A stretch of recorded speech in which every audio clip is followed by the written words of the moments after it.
Welcome to the deep dive. You sent over some really fascinating material this time, focusing on advanced conversational hypnosis training. Yeah, it's quite something. And specifically, we're going to unpack what's called a power breakthrough and one method for getting there, the emotional trance method, or ETM. It's introduced by the trainer Virginie Eymere. That's right. These clips, they're from a training session Virginie Eymere led.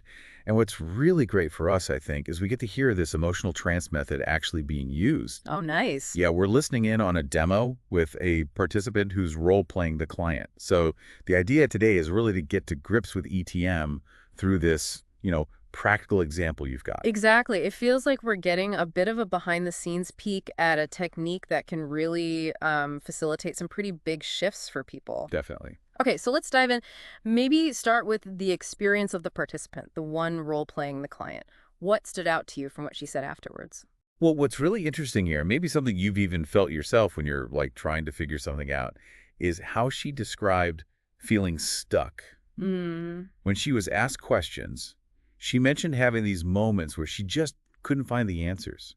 She really struggled, even though she was trying. Yeah, she said things like, I don't know, I couldn't get there. Exactly. Yeah. Despite putting in the effort. And that really highlights something key in hypnosis, that just trying harder consciously isn't always the way, Yeah. Sometimes it's about letting the conscious mind kind of step aside. It's like that feeling when a word is right there on the tip of your tongue, but nope, can't grab it. Precisely. And she also mentioned feeling tired afterwards, which suggests this wasn't just like a light chat. Right, that fatigue she mentioned, it hints at the depth of the process. Yeah. And suggests she was really engaging on a significant level, even if she wasn't consciously aware of everything going on. That intensity, it often comes from the unconscious mind really working through things. Oh. But then the focus shifts to the emotional trance method itself, and her experience changes, quite noticeably. Yeah, it really does. When the practitioner, kind of following Eymere's lead, focused on that sensation she mentioned in her stomach, her reaction was totally different. She described it as a pleasant feeling, said she felt guided by the words being repeated. Why do you think that shift happened for her? This is, I think, a really crucial point for understanding ETM. The participant used words like impregnating and infusing the sensation, as the practitioner repeated her words back to her, un contenant chaud et confortable, which means a warm and comfortable container. Right. So even though she was aware, consciously, that the words were being repeated, she was drawn into that pleasant physical feeling. It suggests the repeated words, linked directly to that feeling, started to bypass her conscious resistance and talk directly to the unconscious. Ah, okay. It's sort of like creating a positive anchor that the unconscious can, latch onto. So the repetition kind of helps deepen that good feeling, maybe letting the unconscious work on whatever's connected to it without the usual conscious brain getting in the way. That's a big part of it, yeah. Now, let's switch perspectives for a second. Think about the practitioner who was doing the initial questioning. Before Virginie Eymere stepped in with the ETM, what did she notice? Well, she definitely noticed those moments where the participant was struggling for answers, just like the participant herself described. Right. And this bit was interesting. The practitioner admitted feeling a bit uneasy about those silences. She was worried if the questioning was actually leading anywhere. Have you ever felt that, like when you're trying to guide someone? Oh, absolutely. Yeah. It's a really common feeling for anyone guiding someone through, self-discovery. Maybe you've felt it too. There's this natural pull to want to fill the silence or maybe jump in with answers. Yeah, totally. But as the practitioner noticed, and as Virginie Eymere reinforces later, those silences, that struggle, they're actually incredibly valuable in hypnosis. Why is that? It feels kind of backwards, doesn't it? You'd think progress means talking and finding answers.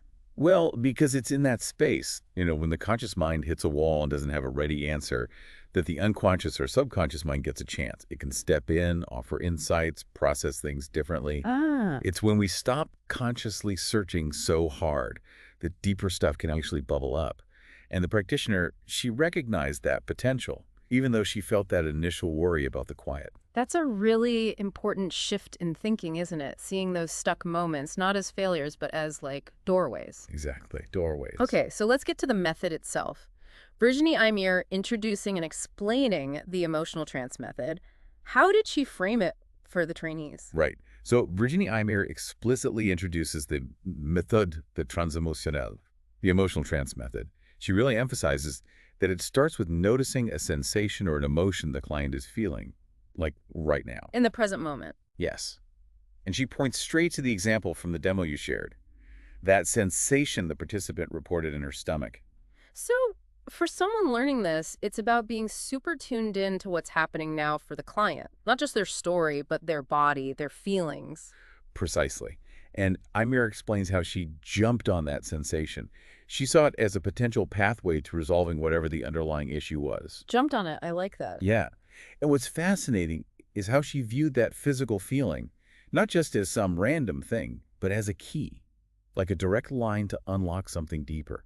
This really clicks with ideas from, say, somatic psychology, how unresolved emotional stuff can show up physically. Right, like a knot in your stomach really is a knot about something. Kind of, yeah. And by focusing on and processing that physical thing, the underlying emotional charge can get released. It can lead to resolution, even if the conscious mind never quite connects the dots like, oh, that feeling was about that event. And she was clear, though, that the demo wasn't about getting a full resolution for the participant right then and there. Yes, she made that point explicitly. The main goal at that moment was teaching the method to the trainees. Gotcha. But crucially, she did explain how a full session using ETM would typically go. And that gives you a much clearer picture of how you'd actually apply it. Okay, and what does that look like in practice? She explained she would have kept repeating the participants' own words, that "au contenant chaud et confortable" phrase, while constantly, gently guiding the participants' attention back to the physical sensation in her stomach. Just keep looping back to the feeling. Exactly. This repetition and focused attention just continues until the sensation itself fades, dissipates. And that fading, that dissipation, that's the important bit, right? It's not just the feeling going away randomly. According to Eymere, yeah. The disappearance of the sensation often signals that the underlying issue has been resolved. And this is key, regardless of whether the person consciously understands why or how that sensation was connected to the problem. It's the unconscious processing through the physical experience that brings the change. It really makes you wonder, doesn't it? How often do we just dismiss physical twinges or feelings as just physical without considering they might be linked to something emotional? That's a powerful thought, the body, holding these keys we might not even know are there. Okay, the conversation also touched on spotting unconscious moments during that initial questioning phase. What kind of cues were they talking about? Right. Eymere specifically asked the initial practitioner what unconscious moments she saw. And in hypnosis, unconscious moments basically means those little behavioral cues that kind of slip past conscious control. They can reveal underlying thoughts, feelings, processes. Like tells. Sort of, yeah. They mentioned a whole range, facial expressions changing size, eye movements, little shoulder shrugs, swallowing, even the metaphors someone uses in their language. Huh, metaphors too. Yeah, and laughter was also mentioned as a possible unconscious expression. So it's about watching way more than just the words coming out of someone's mouth. It's like reading their whole system. Absolutely. The practitioner specifically recalled the participant touching her face a lot, especially when things seem more emotional. And another observer chimed in, pointing out the participant touching "I see," "here," and "beaucoup" a lot. These tiny gestures, they can be really significant clues about what's going on underneath. Think about, do you ever notice yourself or someone else unconsciously touching somewhere when they feel a certain way? Yeah, definitely, like rubbing your neck when stressed or, yeah. It's like the body's telling its own story alongside the words, often without us even noticing we're doing it. Precisely. Our emotions often are felt physically. And these observations just underline how important a holistic approach is in hypnosis. You got to watch and listen to everything. Okay. Then the discussion shifted to that moment where the participant said the problem felt far away. What did Eymere make of that? Right. The participant said it felt distant, like she'd gained some space from it, which, intuitively feels like a good sign, right? A positive step. And Eymere did acknowledge that, yeah, that often does indicate progress. It's a positive shift in how the client sees the problem. Yes, she agreed that feeling of distance can definitely be a sign that the client's perspective is shifting, which is a key indicator that resolution is happening. But she also hinted that it's not always the full story, and that's kind of a nuance to keep in mind. Interesting. Why wouldn't that feeling of distance always mean complete resolution?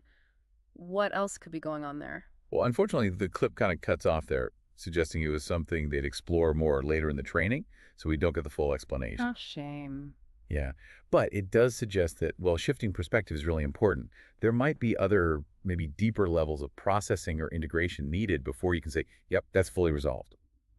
It raises a good question about, like, the different stages of change and how we know when something is truly lastingly fixed. Definitely leaves you wanting to hear the rest of that bit. Okay, one last point from the discussion that seems really relevant to EPM was about handling agitation if it comes up in a client. How does that fit? Ah, yes. Eymere made this really crucial point. If a participant gets agitated during the process, that agitation itself is an emotion. Right. Okay. And because it's an emotion, it can be explored just like any other feeling. It becomes another potential pathway to the unconscious. So instead of seeing agitation as like a problem or something to calm down immediately, it's seen as another piece of the puzzle, another feeling you can focus on, potentially resolve using the same ETM principles. So you don't try to shut it down, you actually lean into it. Exactly. It really shows how flexible and client-centered the method aims to be. Yeah. You follow what the client presents right in that moment, even if it's not what you expected or what seems, comfortable initially. Okay, let's try and pull this all together then. What are the main takeaways about this emotional trance method from this deep dive into the training clips? Well, the absolute core of it, as Virginie Eymere demonstrated, is spotting a significant sensation or emotion the client's feeling right now. Mm. Once you've got that, the practitioner uses repetition, repeating the client's own words about that feeling while guiding their attention back to the sensation itself.